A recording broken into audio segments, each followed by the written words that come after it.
Hello and welcome. This will be a comprehensive Algalon guide video and discussion, with a particular focus placed on the 25-man variant of this encounter. Similar to my firefighter video, I'm going to assume some prior level of understanding about the fight since I won't be covering boss mechanics in detail. The purpose of this video is to provide as many tips and tricks as possible to enable guilds still working on progressing this boss to succeed and clear this encounter while it's still in its pre-nerf state. Note that a big part of this video will be stressing the importance of preparing in advance. You can make your boss prog much smoother by mapping out your strategy ahead of time, especially since you only have an hour of attempts on Algalon until he despawns. If you expect to show up and figure it out, you'll likely be in for a rough time. I've broken the video down into the corresponding sections if you want to jump around, but we'll be covering the following: comp, tanking plus CD usage, positioning, star killing plus defensives, big bang, raid comms, and phase 2. Let's start with comp. So the only comp suggestions I have, apart from whatever your normal run-of-the-mill Wrath comp is, would be to run 1 Prot Paladin, 2 Holy Paladins, and 6 Healers. Now bear in mind, you can kill Algalon without doing any of these things, but meeting this criteria will make the fight much easier to progress on. The big selling point for a Prot Paladin is the cheat death they can use every 2 minutes. Holy Paladins are strong tank healers in this fight, and bring great ways to deal with Collapsing Stars in Aura Mastery and Divine Sacrifice. Then, 6 healers is just a cushion to aid with prog. The Berserk timer isn't particularly tight, especially this far into the phase, and can be beat with 6 healers fairly comfortably. If you have a DPS that can flex healer in this fight, I would encourage it. Even if you aren't killing Algalon that week, running 6 healers will likely enable you to see further into the fight than you otherwise would. Next up, tanking plus CD usage. So the most important part of this fight involves tanks. How could we optimize tank positioning, tank CD usage, their movement, decision making, so on and so forth. For Algalon, have your better geared tank start. They will be tanking Algalon for a larger portion of the fight than your off tank. Your tanks will taunt off each other about 5 to 10 seconds after they get their 4th phase punch, with a big defensive cooldown. Maybe it's Divine Protection, Shield Wall, Pain Suppression, etc. Next, it's crucially important that you map out your defenses ahead of time for 25 men. In 10 man, this doesn't really apply since it's impossible to have sufficient coverage with only 10 people in the raid. In 25 man, however, Algalon hits hard. If you don't have defenses lined up for a certain section of the fight, don't be surprised if your tank falls over. In fact, don't be surprised if your tank falls over through defensives. The timing with melee hits, Quantum Strike, and Dying Stars can sometimes work out unfavorably, such that your tank goes from 100 to 0 real quick. The goal of having defensives always running is to reduce the chance for your tanks to flop over if we run into a sudden burst of tank damage, but it won't reduce that chance to 0. So if it happens, just run another attempt. This problem will resolve itself with better gear and more repetitions. For example, here's one of our tank deaths on Algalon during our prog. They died in 0.33 seconds with the combination of Black Hole, Quantum Strike, and a melee hit, all through our tank's trinket. Now, while our Paladin's trinket is admittedly one of their weaker defensives, this just shows that these types of situations can still occur. As far as defensives are concerned, as you can see on my screen, the entire fight is mapped out.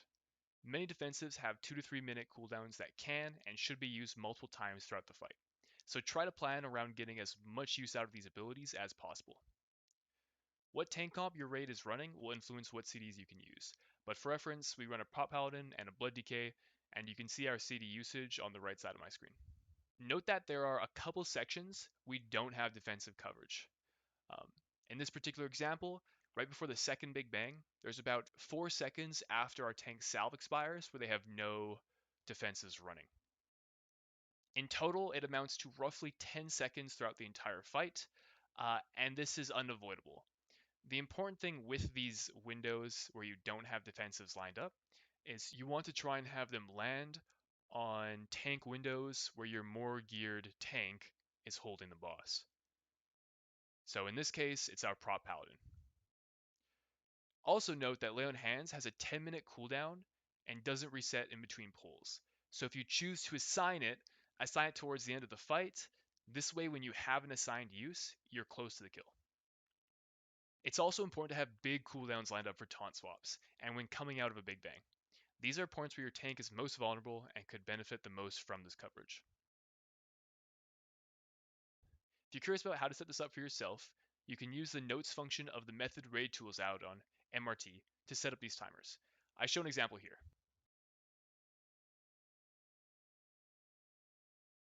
Method raid tools tracks combat, so we add 7 seconds to every ability to account for the RP at the start of the fight. Our raid usually resets Algalon for our first attempt since the RP is longer, but you could also just make a second sheet with longer timers to account for the longer RP on your first attempt. I believe it's 30 seconds, but I could be wrong. If you're watching this as a raid lead that hasn't yet begun to prog Algalon, I suggest calling out tank defensives early on during prog while your tanks get accustomed to using their defensives at set times. But the sooner they can become self-sufficient, the better, since it A, clears comms, and B, frees you up to communicate other happenings during the fight. Lastly, if your guild is in a situation where your main tank vastly outgears your off tank, maybe you've been fighting the roster boss and your off tank recently just pieced out, there is an alternative tanking method in which your tanks alternate eating phase punches by the order of 4 punches on the main tank, 2 punches on the off tank, 4 punches on the main tank, 2 on the off tank, so on and so forth. In other words, as long as your main tank taunts Algalon after your off tank has eaten a second phase punch, their existing 4 phase punch stacks will fall off before they get hit by another one. This way, your main tank is tanking the vast majority of the time, and because your off tank is tanking for a shorter duration, it's easier to coordinate running defenses on them for the entire duration of their tanking stint. For example, in my 10-man run, we had our main team prop paladin as main tank, with a DPS that had no business tanking, put on some dog tank gear, and act as our off tank. We managed to kill Algalon, incorporated the strat by basically dumping cooldowns into the off tank whenever he had the boss, then having our main tank taunt back as frequently as he could. The tank rotation looks something like the following. The main tank tanks the boss for 4 phase punches. Off tank taunts with the cooldown before the 5th phase punch. The first big bang happens. The off tank taunts with a cooldown and immediately gets hit with the 6th phase punch. The main tank taunts the boss off and tanks the boss until the second big bang. The second big bang happens. The off tank taunts the boss and tanks for 15 seconds to eat a total of 2 phase punches. The main tank then taunts off, and we kind of get the idea. If the DPS in your group is a little bit low and you see a third big bang, this pattern basically continues. It's just 4-2, 4-2 with the phase punches. The downside to this is that your main tank defensive coverage will likely be far worse in order for you to stack big defensive cooldowns on your off tank, but it will at least enable you to progress where you otherwise might not be able to not having 2 geared tanks. It is worth mentioning I personally haven't done this for 25-man Algalon, so you'd need to explore this method more for yourself. Some other tank pointers. On the taunt swap, the tank that had Algalon taunted off of them needs to be cautious about where they run to. If they aimlessly run behind Algalon at the same time as the Cosmic Smash, they may kill their melee DPS.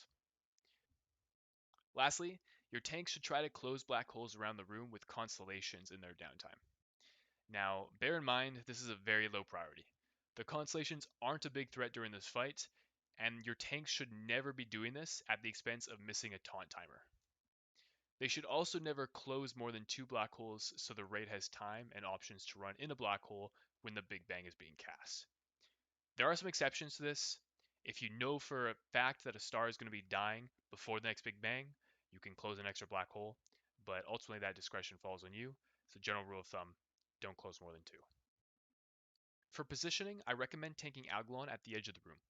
This reduces the chance for stars to die in an awkward spot and means our tank and melee DPS will on average need to move less. The simpler we can make this fight for our melee DPS and especially our tanks, the better. All melee DPS should stack on one side of Algalon. Mark one of your melee DPS that knows what they're doing and have everyone follow them. The melee will swap sides every Cosmic Smash. Additionally, pick a side to go to coming out of every Big Bang.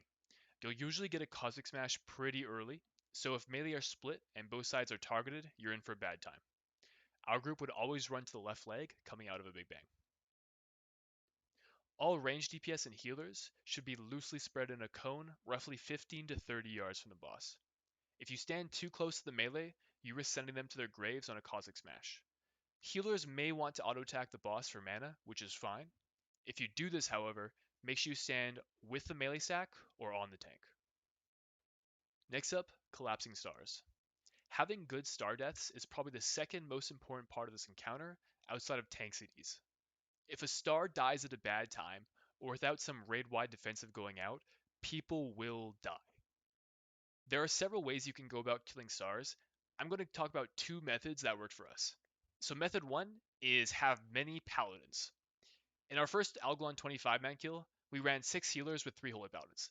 Our hunter, who is responsible for killing the stars, would communicate when a star was about to die, and we would combine that with either a divine sacrifice, or a shadow resistance, or mastery. It looks something like the following. We would have each paladin put their divine sacrifice and their aura masteries on cooldown, using them in conjunction with the star deaths. Method 2 is having less paladins. In our most recent 25-man Algalon kill, we ran 5 healers with 2 holy paladins. There isn't enough coverage between our 2 holy paladins to have a defensive ruling on every star with divine sacrifice or aura mastery, unless we do one of the following. A, we have our prop paladin use divine sacrifice for one of the stars. For context, our paladin up to this point has been using divine sacrifice as his own tank defensive. Or B, we kill a star during the Big Bang. We sent option B last raid, and it worked fairly well. In order for this to go over smoothly, the person responsible for killing the stars needs the star to reach 0 health while everyone else is in a black hole. This can take some practice, but can be consistently done.